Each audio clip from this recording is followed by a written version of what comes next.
Morning বন্ধুরা, আবার একটা নিউ ব্লগ নিয়ে চলে আসলাম। দেখো মাছ ভাজছি, মাছ রান্না করছি, এখন ভাজছি। দেখো মাছ ভাজা কিন্তু অলরেডি হয়ে গেছে।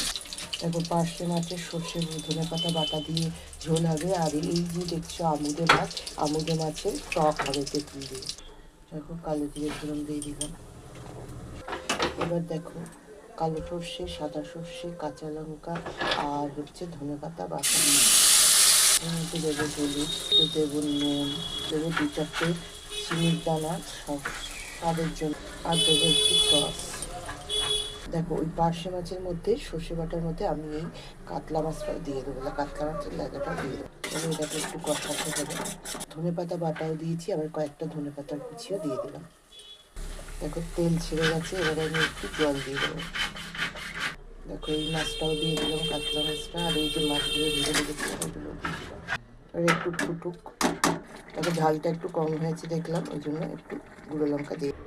দেখো পার্শে মাছের ঝোল কিন্তু কমপ্লিট হয়ে গেল। এটা ঠান্ডা হলে আরও টেনে যাবে সর্ষে বাটা দিয়ে পার্শে আর কাতলার ঝোল। দেখো উপর দিয়ে একটু গার্নিশের জন্য ধনে পাতা দিয়ে দিলাম। আচ্ছা এইবারে দেখো এই যে এই মাছটা আমি ভাজবো, আমাদের এবারে হয়ে গেছে।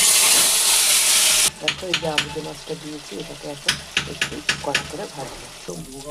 আমুদে মাছগুলো ভাজা হয়ে গেছে, এবার একটু সর্ষে ফোড়ন দেবো।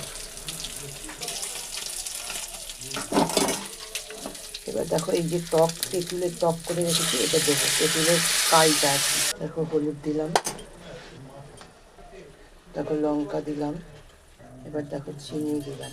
যেহেতু টকের মাছ একটু মিষ্টি মিষ্টি হবে, আবার টক টক হবে, আবার ঝাল ঝাল হবে। এবার দেখো জল দিয়ে দিলাম। দেখো টকের মাছ কিন্তু একদম রেডি হয়ে গেছে, দেখতে পাচ্ছ টকের মাছ একদম রেডি। চলো দেখো দুটো মাছই কিন্তু রেডি। এই দেখো টকের মাছ হয়ে গেছে আমুদে মাছ দিয়ে টক, আর এটা হচ্ছে পার্শে আর তোমার হচ্ছে কাতলা মাছের সর্ষে বাটা ধনে পাতা বাটা দিয়ে কি বলবো, মানে মাখা মাখা আর কি। চলো টাটা। কেমন লাগলো অবশ্যই কমেন্টস করে, ভালো লাগলে মন্দ লাগলে দুটোই করে এতক্ষণ দেখার জন্য থ্যাংক ইউ।